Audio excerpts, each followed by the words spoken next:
Baik anak-anakku sekalian, untuk selanjutnya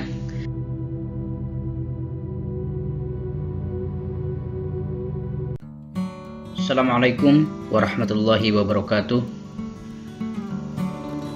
Alhamdulillah kita dapat berjumpa lagi di video pembelajaran kali ini ya. Mudah-mudahan kita semua ada dalam keadaan sehat walafiat.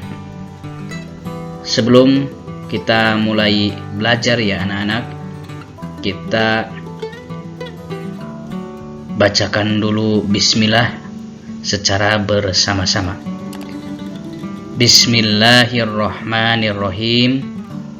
Kemudian doa untuk belajar kita baca juga secara bersama-sama. Allahumma anfa'na bima 'allamtana wa 'allimna ma yanfa'una wa zidna ilma.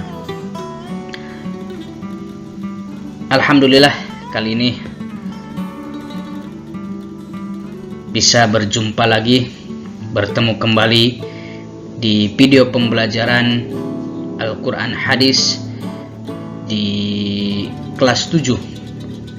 Semoga kita berada dalam keadaan sehat walafiat, dan tentu juga kita mendoakan kepada orang tua kita semuanya, semoga orang tua kita semuanya berada dalam sehat walafiat dan berada dalam lindungan Allah Subhanahu wa taala, dan kita semua menjadi anak-anak yang soleh dan soleha. Baik anak-anakku sekalian, untuk selanjutnya kita akan mempelajari bab merenungkan kekuasaan Allah Subhanahu wa taala dan menggapai rahmatnya. Ini materi atau pelajaran Al-Quran Hadis di bab 2. Nah, keagungan Allah Subhanahu wa taala dan kekuasaannya telah banyak dijelaskan di dalam Al-Quran. Tentunya kita telah banyak membaca terutama Al-Quran ya. Banyak dijelaskan di sana bagaimana kekuasaan dan keagungan Allah Subhanahu wa taala digambarkan di dalam Al-Quran. Kemudian yang kedua, keagungan dan kekuasaan itu hanya bisa dirasakan oleh orang-orang yang memiliki keimanan yang kuat. Banyak contoh keagungan dan kekuasaan Allah Subhanahu wa taala yang telah dihamparkan di muka bumi dan di alam semesta ini. Ini adalah bukti ayat kauniyah. Kemudian yang ketiga, bisa dilihat dan dibaca oleh manusia. Namun hanya sedikit yang mampu mengetahui, mengkaji secara mendalam dan merasakan adanya keagungan dan kekuasaan Allah Subhanahu wa taala. Nah, itu hanya bisa dirasakan oleh orang-orang yang mau mengkaji secara objektif dan mendalam dengan menggunakan akal sehatnya, atau di dalam Al-Quran disebut dengan ulul albab. Kemudian yang keempat, Allah Subhanahu wa taala sering bersumpah demi ciptaan yang luar biasa. Tentu isi sumpahnya adalah hal yang besar dan sangat bermanfaat bagi manusia yang mau memperhatikan, salah satunya yaitu tentang jiwa manusia. Oleh sebab itu, pada bab ini kita akan bisa merasakan dan merenungkan bagaimana kekuasaan Allah Subhanahu wa taala, kemudian bagaimana cara kita mendapatkan rahmat Allah Subhanahu wa taala. Baik, kita simak untuk selanjutnya.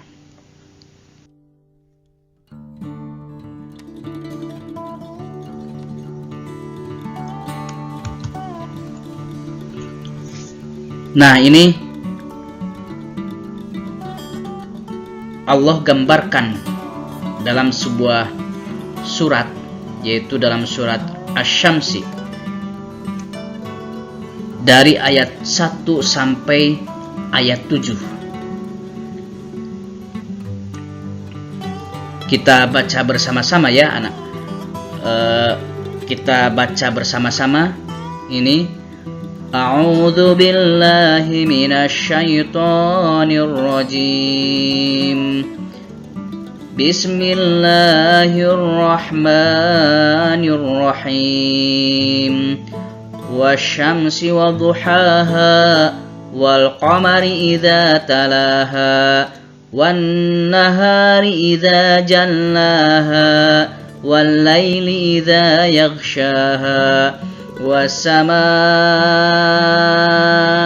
wa ma banaha wal ardi wa ma tahaha wa nafsin wa ma sawwaha fa'alhamaha fujuraha wa taqwaha qad aflaha man zakkaha wa qad khaba man dassaha.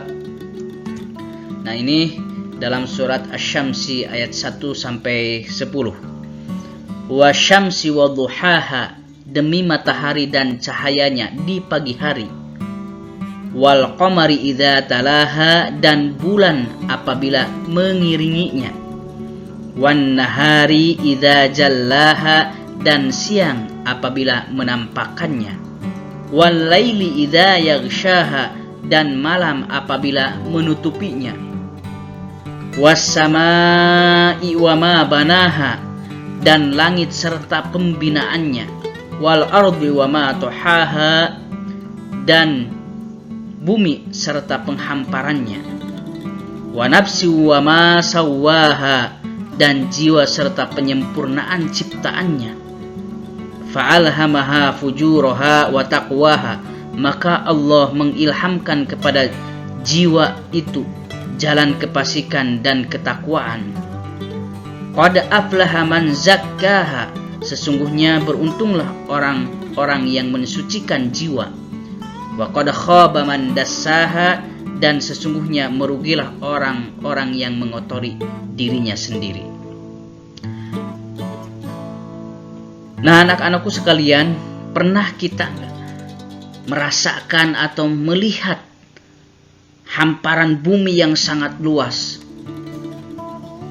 kemudian langit yang sangat luas juga tanpa ada tiang penyangga?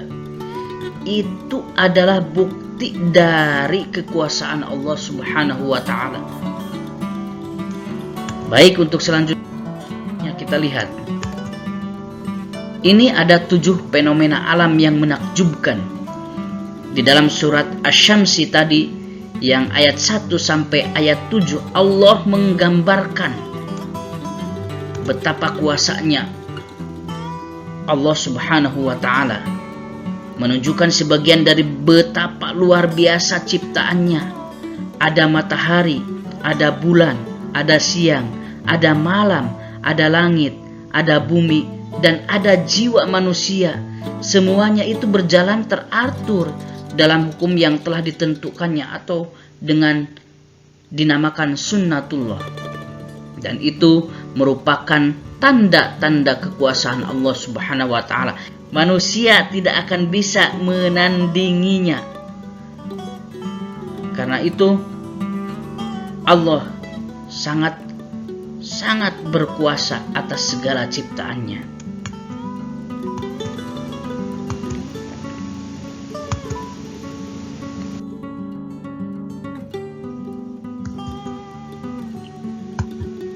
Nah, kemudian ini adalah gambaran pagi hari, matahari bersinar terang, dan ini digambarkan di dalam ayat yang pertama. Wasyamsi wadduhaha, demi matahari dan cahaya di pagi hari. Allah bersumpah dengan matahari dan cahayanya pada waktu duha yang sangat terang dan kontras dengan yang sangat kontras. Menurut kajian ilmiah, cahaya di pagi hari adalah yang paling lengkap kekayaan panjang gelombangnya. Oleh karena itu, cahaya matahari pagi paling baik khasiatnya bagi manusia. Matahari pagi paling baik khasiatnya bagi manusia. Matahari adalah sumber energi utama bagi manusia, sedang cahayanya terdiri dari cahaya tampak, inframerah, dan ultraviolet.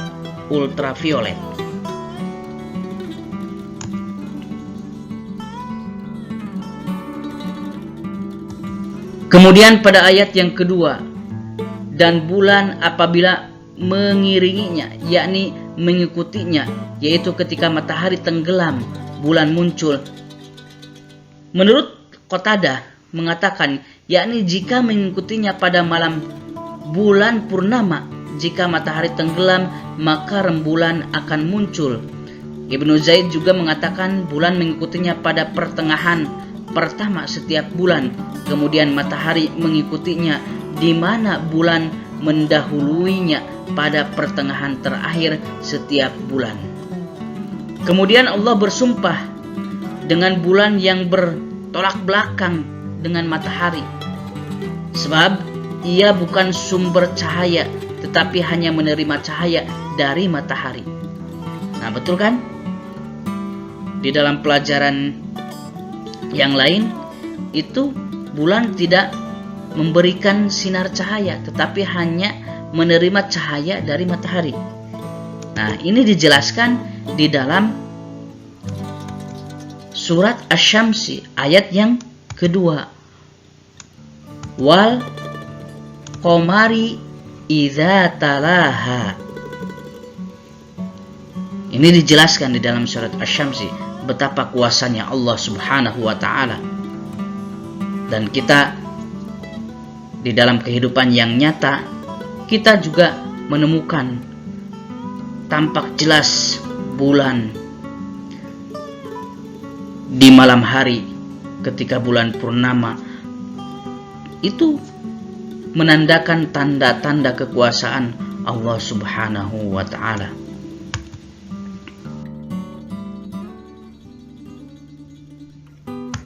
Kemudian kita bisa lihat contoh ini adalah contoh di siang hari, gambar di siang hari, dan itu digambarkan di dalam ayat yang ketiga. Dan siang apabila menampakkannya, yakni siang apabila terang benderang, dengan siang ketika nampak jelas dengan cahayanya dan sinarnya dan menyingkap kegelapan. Betul kan? Pada siang hari kita berada dalam terang benderang dengan cahaya matahari yang sangat terang, dan ini oleh Allah digambarkan dalam ayat yang selanjutnya. Dan siang apabila menampakkannya, wan nahari idza jallaha, ya, wan nahari idza jallaha, dan siang apabila menampakkannya. Allah juga bersumpah ini dengan siang dan malam. Ini menunjukkan betapa ketika kita siang hari, ya, ketika siang hari itu sangat-sangat terang benderang, dan kemudian pada malam hari gelap gulita. Itu menandakan adanya sistem perputaran bumi dan bulan yang menandakan penanda waktu bagi manusia. Waktu siang kita bekerja dan waktu malam kita dipakai istirahat. Itu adalah sebagai penanda waktu yang diberikan oleh Allah Subhanahu wa taala.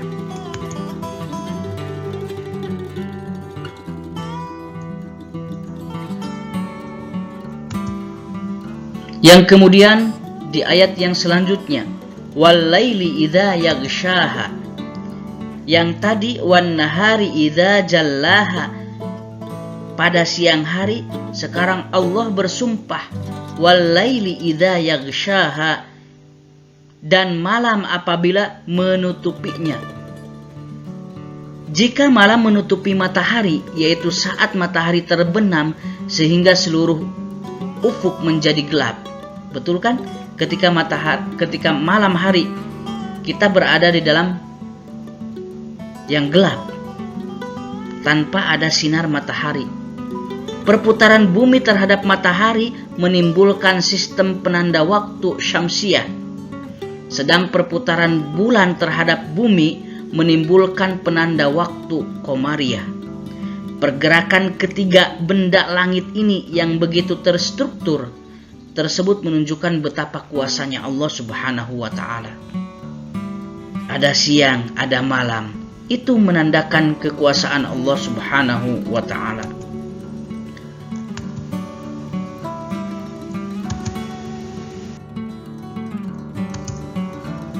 Yang kemudian di ayat yang selanjutnya, was-samai wa ma banaha, dan langit serta pembinaannya, yaitu langit dan pembangunannya, peninggiannya yang demikian hebat, yang amat sempurna dan indah. Coba bayangkan, kita melihat langit di mana ada tiangnya, tetapi dia bisa berdiri kokoh tanpa ada tiang, kemudian luas. Itu menandakan kekuasaan Allah Subhanahu wa Ta'ala. Pernah nggak kita melihat tiang langit? Tidak akan ada, dan kita tidak akan pernah menemukannya. Dan itu adalah salah satu kekuasaan Allah Subhanahu wa Ta'ala yang maha hebat, yang maha sempurna menciptakan segala makhluknya, seluruh isi dunia dan alam semesta ini. Kemudian Allah selanjutnya, ya, wal ardi wa ma tohaha, dan bumi serta penghamparannya. Bumi ini luas, ya, luas. Kemudian manusia itu bisa memanfaatkannya dengan berbagai jenis kegiatan. Kita bisa hidup. Buktinya kita hidup di dunia ini berkat kekuasaan Allah Subhanahu wa Ta'ala. Dan patut kita renungkan kekuasaan Allah Subhanahu wa Ta'ala. Itu baru dari surat Asy-Syamsi, ya, isi kandungan yang ada di dalam surat Asy-Syamsi itu. Allah pertama bersumpah demi matahari, demi bulan, kemudian demi langit dan bumi, demi siang, demi malam. Semuanya Allah bersumpah atas nama itu. Supaya apa? Supaya kita bisa merenungkan, mentafakuri ciptaan Allah Subhanahu wa Ta'ala, dan kemudian kita bisa taat beribadah kepada Allah Subhanahu wa Ta'ala, selalu menjalankan perintahnya dan selalu menjauhi larangannya. Itu yang dimaksud oleh Allah Subhanahu wa Ta'ala. Nah, ini Allah bersumpah dengan langit dan bumi. Langit yaitu kosmos beserta segala isinya, menyangga langit itu sehingga tetap berfungsi sebagai atap bumi, dan bumi itu terhampar sehingga menyediakan potensi-potensi yang dapat dimanfaatkan manusia untuk hidup di atasnya. Yang tadi, betul kan? Kita tidak pernah melihat langit ada tiangnya, kemudian hamparan bumi yang luas, tetapi langit tetap berdiri kokoh. Itulah kekuasaan Allah Subhanahu wa Ta'ala.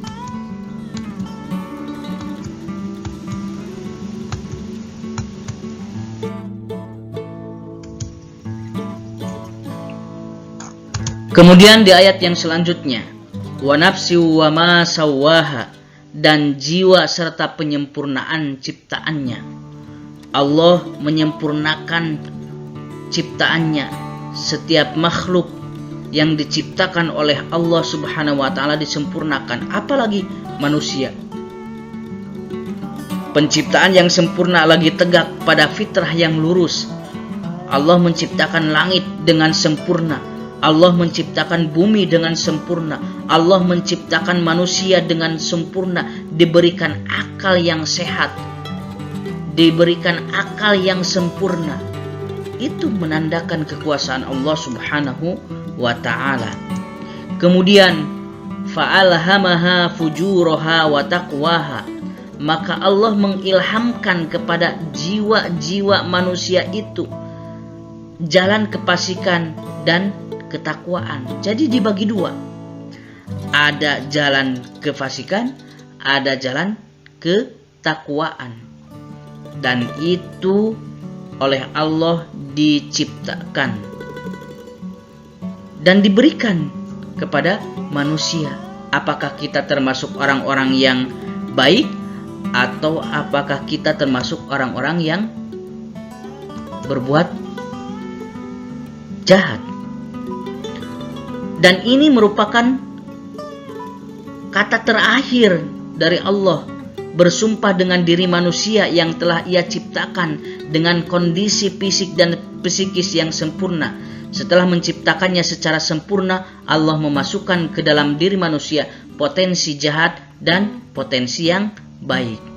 Kita berdoa kepada Allah Subhanahu wa ta'ala, semoga kita senantiasa berada dalam lindungan Allah Subhanahu wa ta'ala, kemudian kita selalu berada di jalan yang benar, senantiasa diberi petunjuk oleh Allah Subhanahu wa ta'ala untuk senantiasa taat beribadah kepadanya. Dan mudah-mudahan kita senantiasa berada dalam lindungan Allah Subhanahu wa ta'ala dan kemudian dimasukkan ke dalam syurganya Allah yang penuh kenikmatan. Amin ya Allah ya Rabbal Alamin.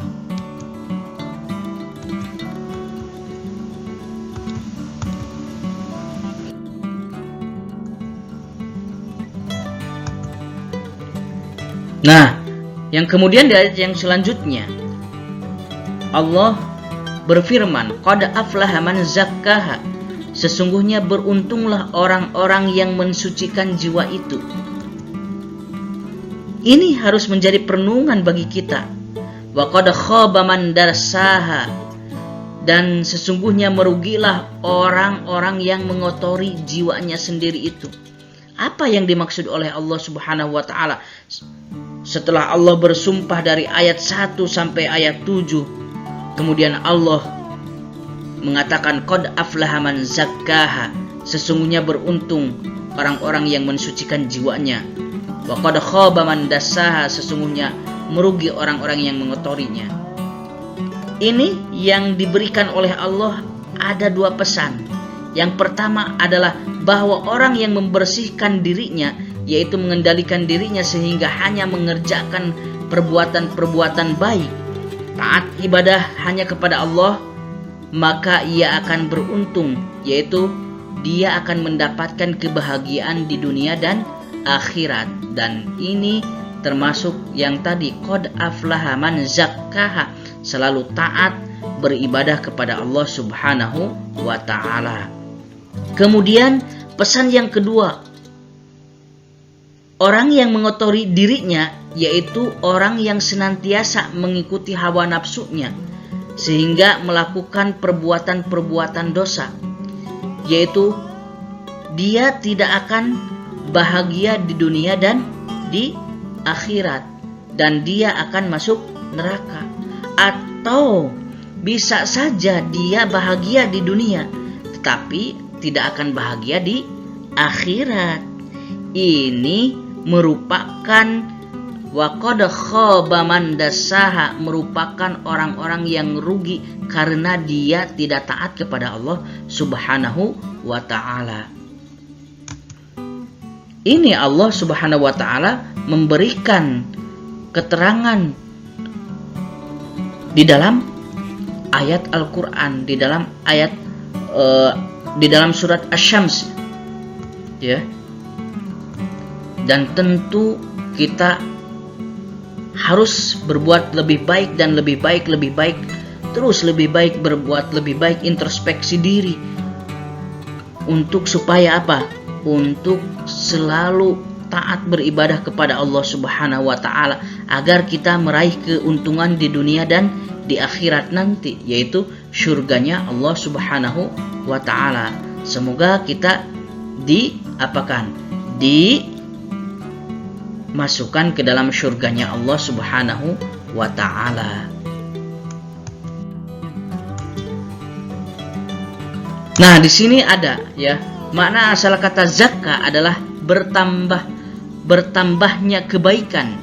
Sehingga yang dimaksud dengan ayat tersebut adalah bahwa siapa saja yang berusaha untuk menyucikan, memperbaiki dan mengisi jiwa dengan memperbanyak amalan ketaatan dan kebaikan serta menjauhi segala keburukan, maka pastilah dia akan beruntung. Berarti bahwa beruntunglah orang yang mensucikan dirinya, yakni dengan mentaati Allah Subhanahu wa taala dan membersihkan dari akhlak tercela dan berbagai hal yang hina. Ini juga diriwayatkan dari Mujahid, dari Ikrimah dan Sa'id bin Jubair. Seperti dalam firman Allah Subhanahu wa taala, qad aflaha man tazakka, qad aflaha man tazakka wa dzakara isma rabbih fasalla. Sesungguhnya beruntunglah orang yang membersihkan diri dengan beriman dan dia ingat nama Rabb-Nya lalu dia sholat. Nah, ini berarti menandakan kita harus taat ibadah kepada Allah Subhanahu wa taala semata tanpa menyekutukannya.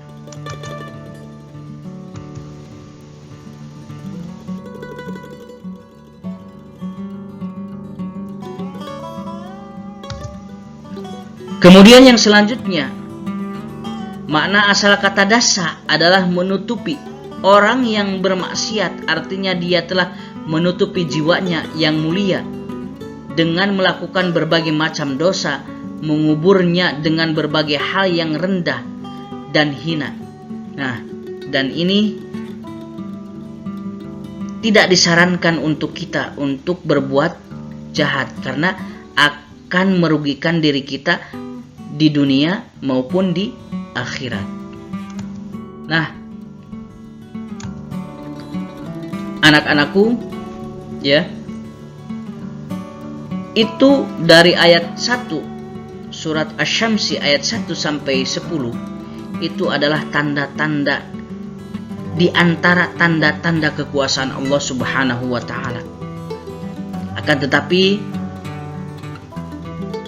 dari tanda-tanda kekuasaan itu kita dapat merenungkan, kemudian dapat mengambil hikmah dari ayat-ayat itu. Supaya apa? Supaya kita senantiasa berada dalam jalan yang benar, kemudian selalu taat ibadah kepada Allah Subhanahu wa taala. Dan ini ada hadis Rasulullah sallallahu alaihi wasallam an Abi Hurairah radhiyallahu anin Nabi sallallahu alaihi wasallam qala lamma khalaqallahu al-khalqa kataba fi kitabihi wa yaktubu ala nafsihi wa huwa wad'u indahu 'alal 'arsy inna rahmati taghlibu ghadabi. Dari Abi Hurairah dari Nabi sallallahu alaihi wasallam, ia berkata, tatkala Allah menciptakan makhluknya, dia menulis dalam kitabnya yang kitab itu terletak di sisinya di atas arasy, sesungguhnya rahmatku lebih mengalahkan kemurkaanku. Mudah-mudahan kita berdoa kepada Allah Subhanahu wa taala, kita termasuk orang-orang yang beriman, dan mudah-mudahan rahmat Allah senantiasa diberikan kepada kita semua.